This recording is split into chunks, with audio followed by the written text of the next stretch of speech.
Hello everyone, and welcome back to another episode of Strategy Guide, where we show you how to get strategic victories and tactical victories in your favorite video games.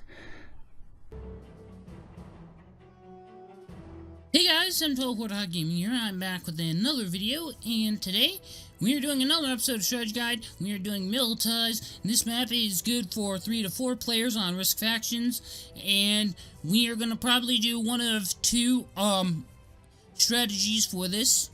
Hopefully we can try and do hammer and anvil, which is our backup plan.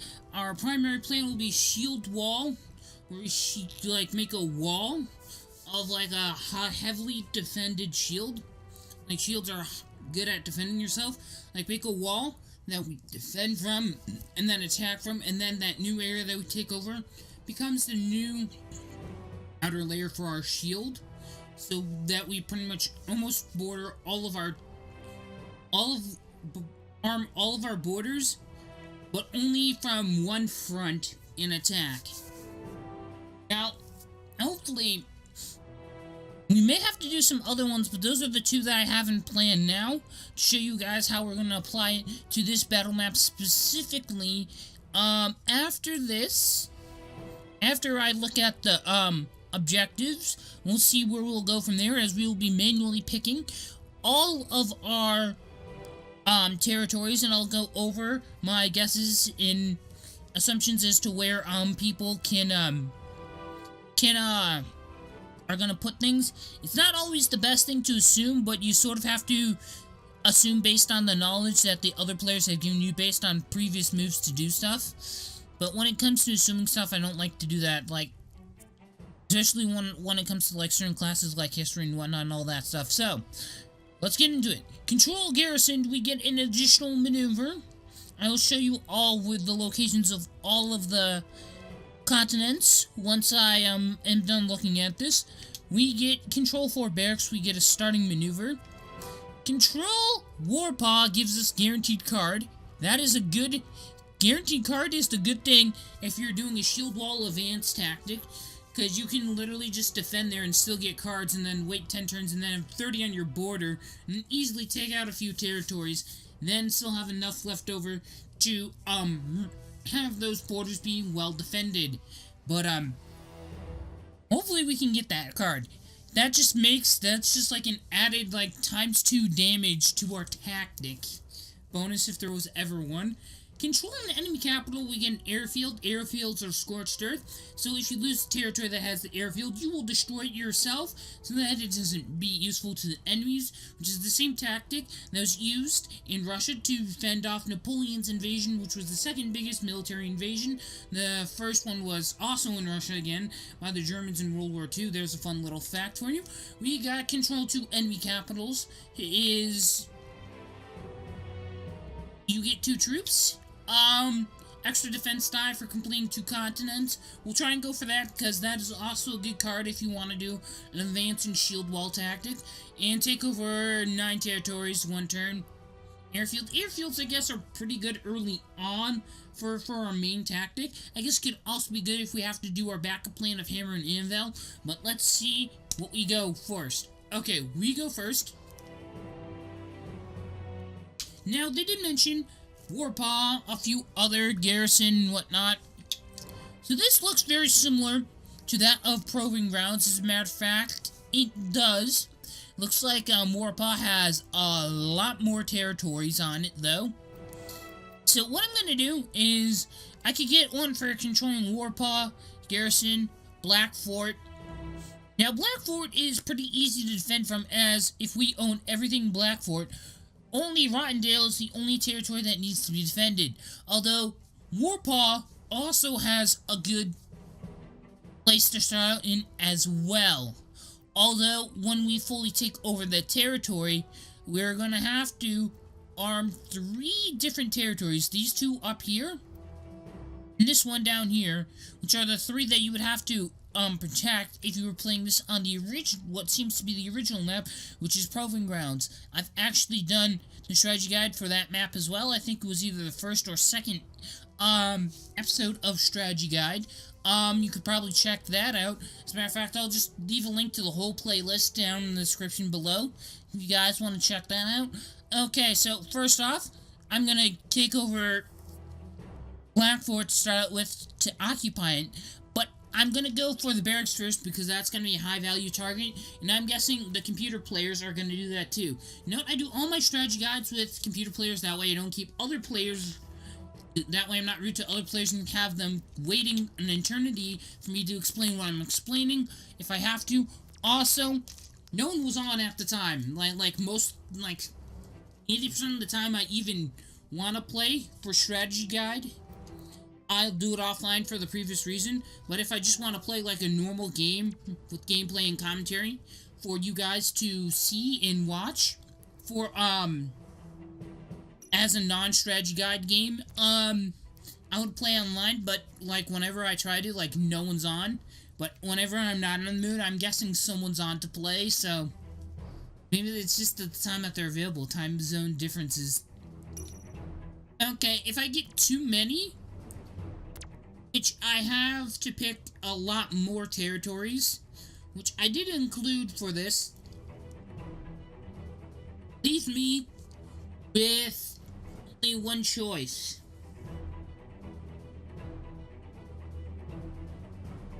I may have to do a slight hammer and anvil. Let's see here.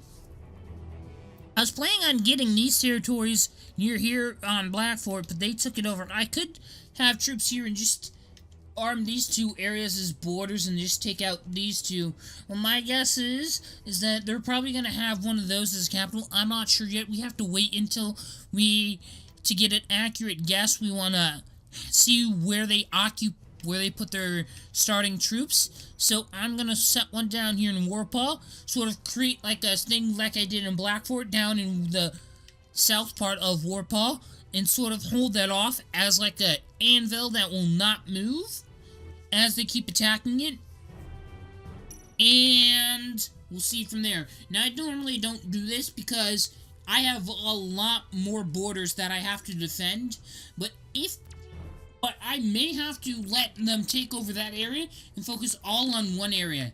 And if that's the case, that might be a problem, but we'll find out.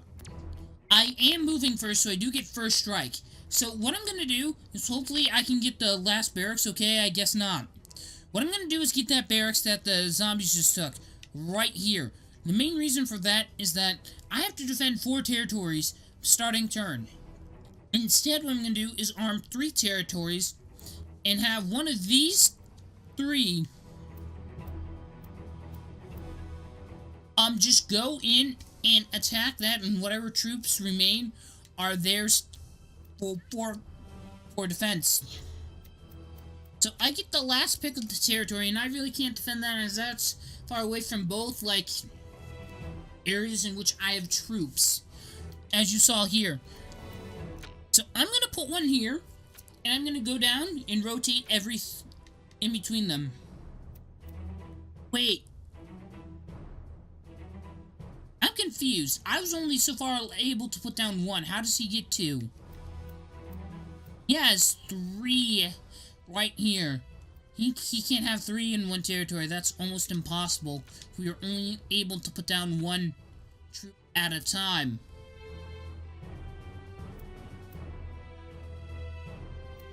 So what I'm going to do is I'm going to arm these 2. And what I'm going to do is, because this one's already going to be a border no matter what, I'm going to have this one move up into this barracks and take it over. Now you need 3 to control the missile. So if I have 2 under my control, and there's 5 on the map, I think there's 4 on the... Yeah, there's 4 on the map, but you need 3 to control. I pretty much can prevent anyone else from getting control of these. Right now, I only have 1. Zombies have 2, the humans have 1. But, like I said, we'll see how things go. Now, I'm gonna put another one in Black Fort. Constantly spin through. Also gonna pay attention to where my enemies are placing their troops as well. War is won when you focus on what you do and what your enemies do as well.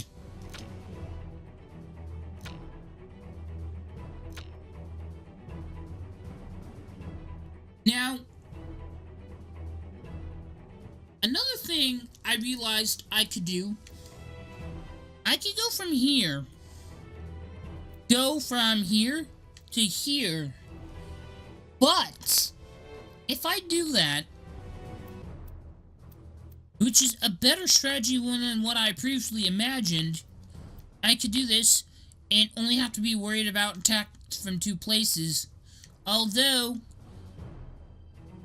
that's not something I want to do, because right here, this territory can attack this territory via water, and I don't want to be in a position where I can be attacked twice, because best thing to do if you want to take over territory is put as many troops there and outnumber at the point of attack. That's in combat, but the generalization of your movement of your troops over the whole battle is really what I'm trying to focus on here. But when you do that, my tactic probably will withstand 1 attack, or maybe make them think I could possibly get this 1 territory from the blue guys, or I could probably get 2 lesser defended territories from this other guy.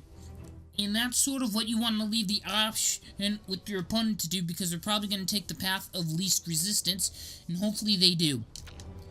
So maybe I could get attacked twice in 1 turn, but I'm hoping that does not happen. Hopefully, if the more troops in that area is sort of like a deterrent for them not to do it.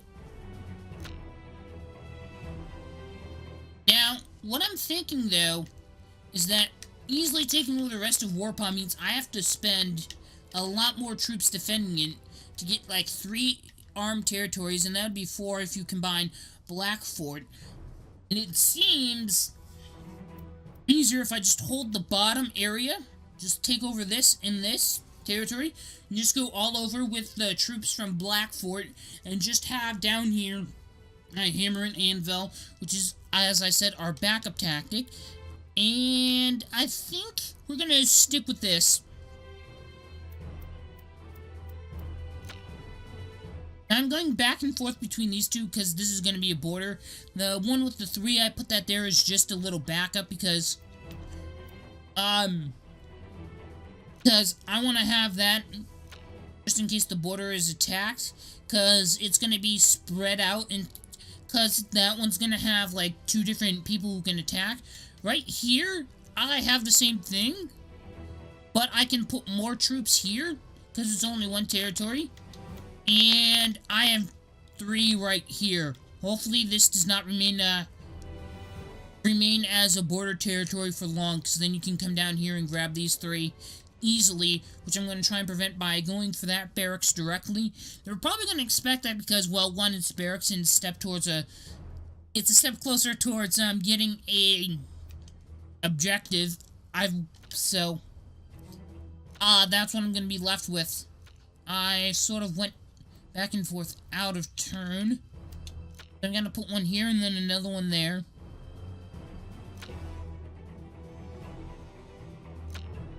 Okay. If I had to make a guess,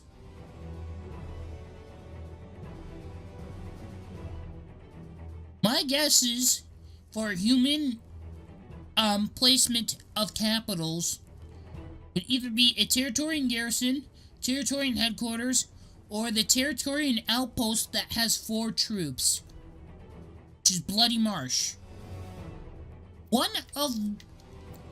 And those are my best 3 guesses that I can actually give at the moment. Okay, looks like they're stepping up more troops there. I'm actually gonna put the rest here. Probably gonna do is take 3 from my first draft, put them in Warpaw, not in Warpaw, in Black Fort, and put the rest in Warpaw. Okay, for capital though, you'd have to go through 1 border territory and 2 other territories before you got to my capital. So this is the farthest away from my enemies, least likely to get it, and it's best if you hold onto your capital. Now, the main reason you want to do this is your capital, it gives you 1 extra troop per turn. Plus, having someone else's capital also can give you objective bonuses as well. For now, what I'm gonna do, that's a capital. They're gonna want to take that back. So I may just add just one there and put the rest here. Now, I am outnumbering at the point of attack, but I still could, the luck of the die rolls, lose. But I'm going to take the risk in fast battle, because this is what this game's about, taking risks. I've done it 997 times, and I haven't lost yet, so I'm going to finish attack. And I get an airfield. But I'd rather have an airfield here. Now what I'm going to do is I'm actually going to maneuver all my troops that I can there. Get an airfield instead of a card, because I'd rather have that. Now I'm going to put that there. Now the reason I'd rather defend that than Blackfort, my own capital, is that the zombies are going to want their capital back. Because it's their capital and whatnot. Although, holding someone else's capital is not a bad idea either, as you can get objective bonuses and so forth. I mean, as long as you have a capital, I guess you're okay, because that's just one troop.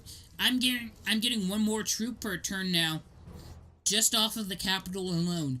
And for those of you who do not know how to calculate how many troops you get per drafting phase, every 3 territories you have, you get 1 troop. Territories with a city counts as 2 territories during this part of the drafting phase, but in fact no other parts of the drafting phase. Then you add on bonuses such as capitals, 1 extra troop for each capital. That includes your own. You do not get more troops from holding your own capital. You get the same as every other capital. Then you add on the continent bonuses, like it says here, continent bonus, Blackfort. And it comes out to a total of 9 troops this turn. So what I'm going to do this turn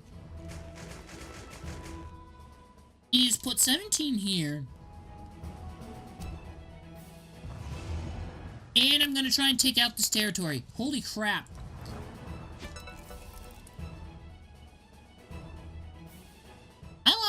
I'll be honest, I lost maybe 1 or 2 more units than I thought I did. So I'm just going to play it safe, and I'm actually going to maneuver all my troops back down here.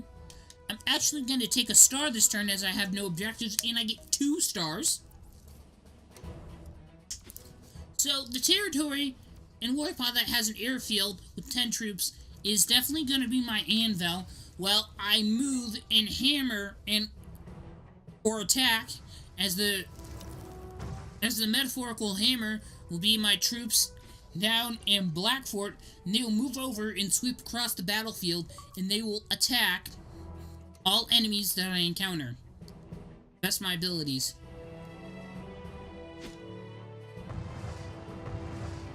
Now, as I mentioned before, having more troops on the border usually means that they're less likely to attack you and attack a lesser defended area. That's true, but if an opponent really wants an objective, they probably will put the number of troops guarding a territory lower on the priority list in terms of determining which territory to attack. As they put in 10 troops right here and attack that territory, which had 4 troops, which now they have 4 of their own, instead of taking out this one.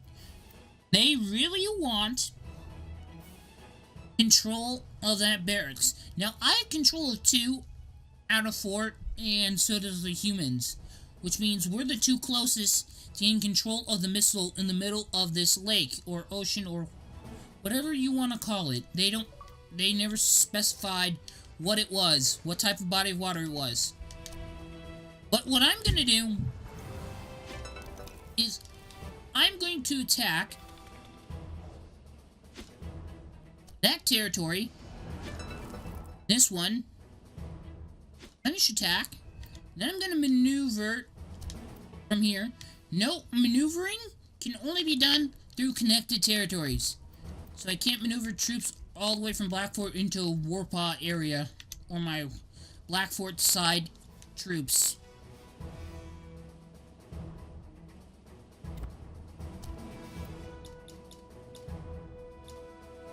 Six on each one. I guess we'll just stick with that. We'll cash in our troops next turn to reinforce these 2 territories that we are now defending.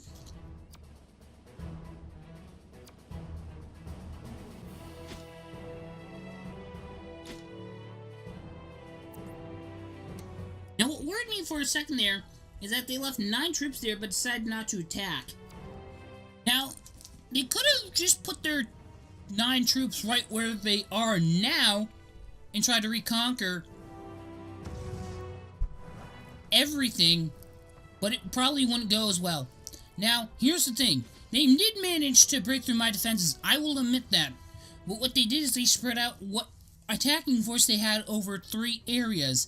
I only attacked 2, and in that, so I'm going to cash in all my extra troops. And I'm going to put them all here. And I'm going to take out as many of their territories as possible. And go from here.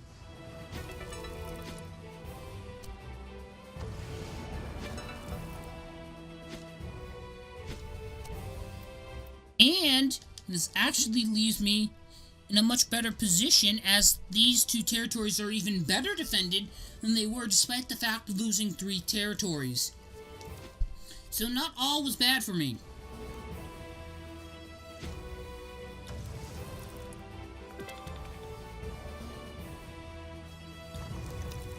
As you can see here, it's usually more beneficial to have your territories together or in large clumps on separate sides of the map. That way, if they're under attack, you can move troops to support them. Although I don't do it that much, as the only territories that ever do have additional troops that for me to maneuver are usually the ones that will be attacked, which are the border territories. Surprisingly, my one territory that I said I would not be able to defend early on is literally has not been raided. I don't recall if it's been attacked, but it hasn't been taken over because I clearly still have control of it. It is hanging in there.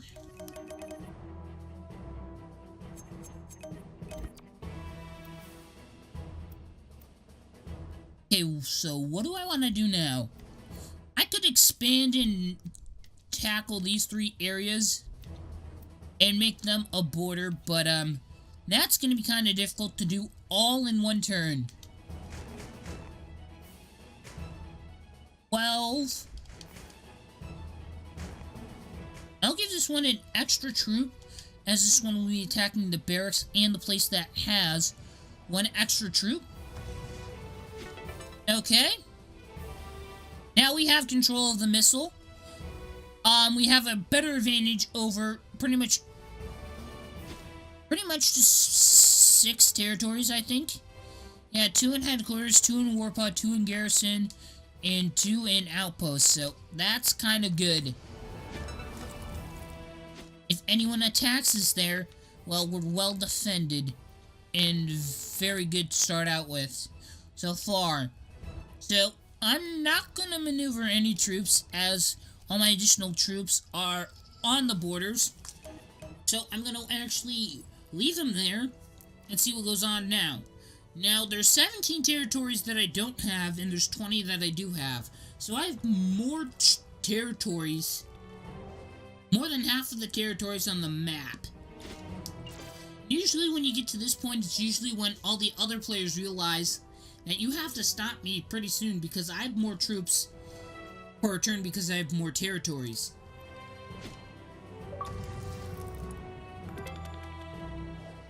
Looks like the humans are trying to hold on to whatever remains of garrison, which will probably be attacked by the zombies, not by me next turn, but maybe the turn after that.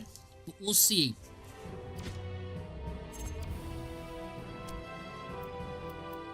This territory is not moving, so...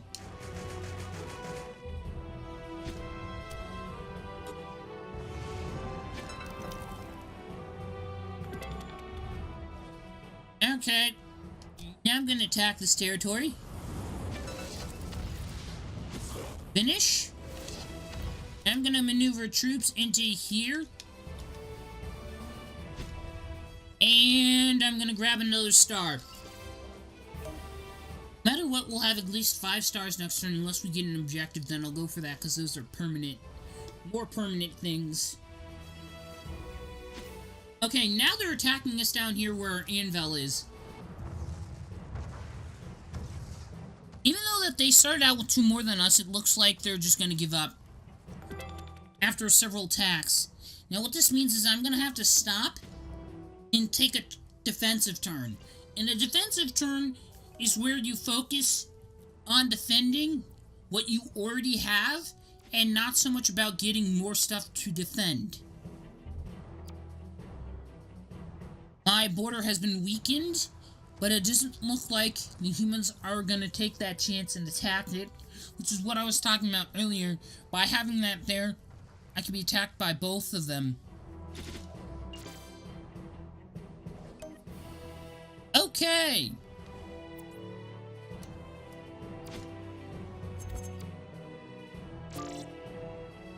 Because I have to take a defensive turn is probably the best time to cash in your additional troops. So what I'm going to do now is give this more troops because, well, this is the anvil. I'm going to give this one too. And put the rest here.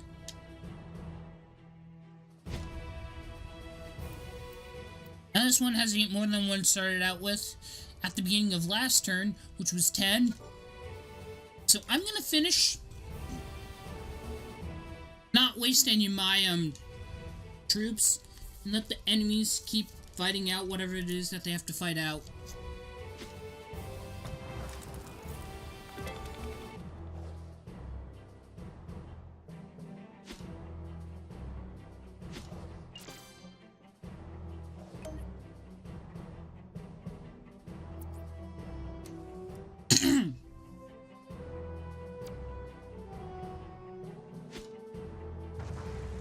Okay, so at this point, I do realize the zombies and the humans are just fighting the crap out of each other and not really me. And it seems like the humans have just focused all of their army primarily on just going after the zombies because they're weaker and they need more territories to take on the big dog on the map, which is me.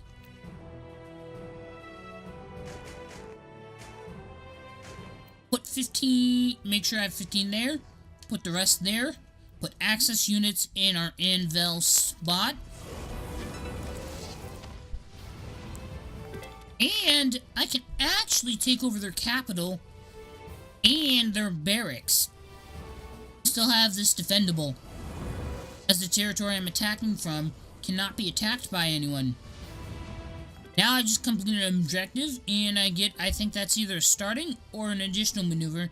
Then again, I have another one too, so it depends what I want to do. Okay, so I could get starting maneuver, but I'd rather get 2 troops per turn, as I'm starting to expand and get more border territories that I have to worry about defending. Especially because the humans can very easily, okay, maybe not now, but before the zombies attack, could have easily maneuvered their 10 troops right next to their capital, down in garrison, but the zombies sealed them off from doing that. If I had to guess, humans are either going to are either going to attack me or pursue, enemies in headquarters or Warpaw. They're definitely not going after me because they have 7 troops and I have 10 on my border. Definitely put 8 next to their capital.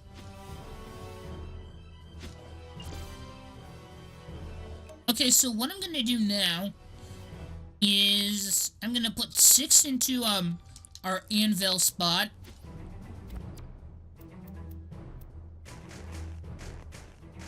So I leave it up to 30. And I'm just going to leave it there. What I'm going to do is go ahead and try and take out as much of garrison as possible. Okay. Finish attack. Gonna finish an attack.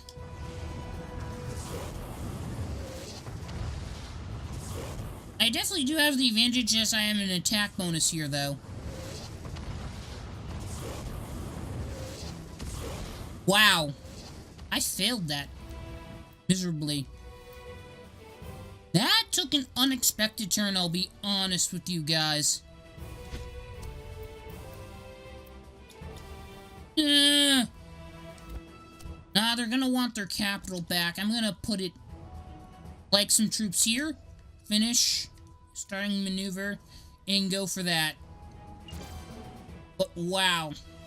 I expect them to have maybe 4 or 5 troops left in the last territory on garrison. Now the zombies are going to try and take back the capital. They might actually get it. But they won't have enough troops to pursue any further, which is what my damage control maneuver of 4 troops there was supposed to be. Okay. Now it's time to see what the humans are going to do. Of course, I figured they were either going to go in Warpaw or take out the one territory in Next Gen Bay that I do not have. And of course, they go for the capital. But they don't have enough force to take out the rest of garrison, which means it will be easier for me to reinvade and take full control of it. As if I take it out, if I take out their capital and barracks, then the other remaining territory, it will be super easy for me to defend it for what comes next turn. Now, I do not want a starting maneuver. Okay, finish attack. Now I'm going with all 15 instead of 15 on 8 right here, and I'm going to finish attack. Now that I've fully completed 2 continents, I actually get a defensive bonus. Now, for the type of tactic we are doing with the hammer and anvil, or the advancing shield wall tactic, as I call it, are both pretty good if you have an extra defense die, or anything that relates to defense, or gives you bonuses to defending at least a single area, such as an airfield.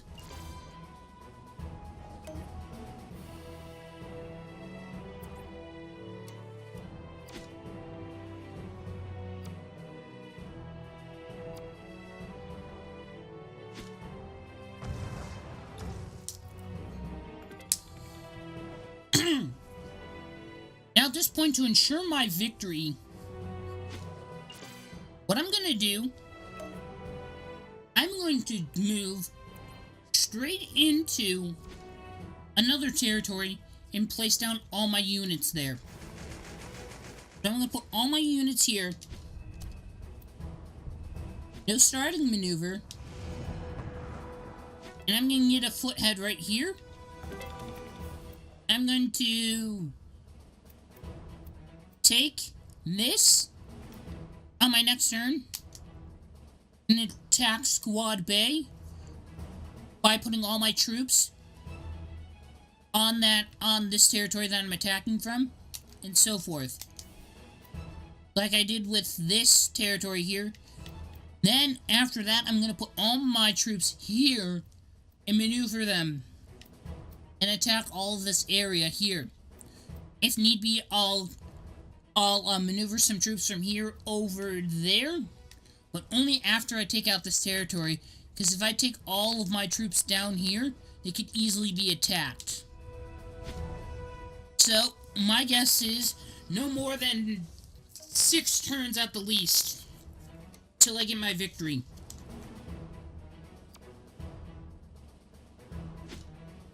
Zombies are definitely trying to defend what they have and trying to take over whatever they can of Warpaw and try and keep that as a bonus. But to me, I think the humans have a better advantage as they actually have full control of a continent. So they're getting a continent bonus. Plus they have one more territory than the actual zombies. Than what the zombies actually have, so. But I'm gonna even it out for them. Okay. So 30 versus 7.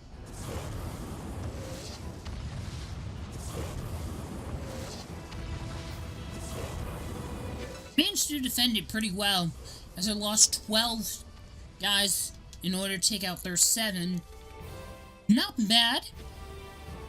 I finish my maneuver.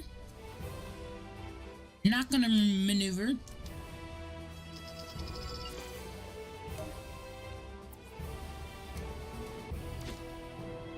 Okay.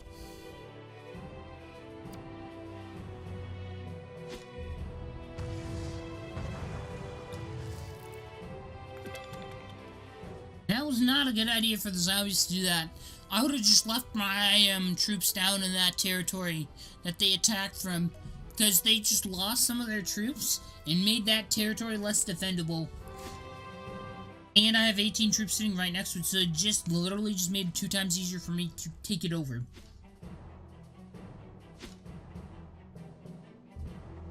Now, if I get lucky with my attacks and don't lose too many men, I could actually win it this turn.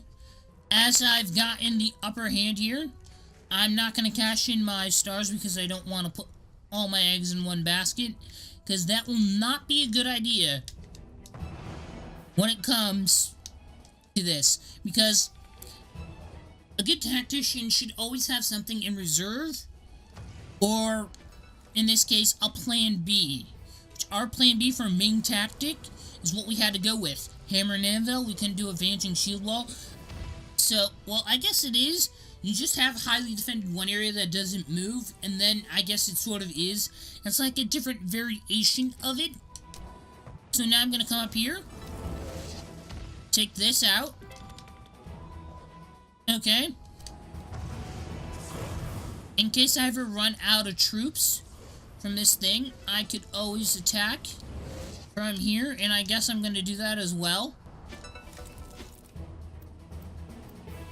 I want to know what I'm going to do, though.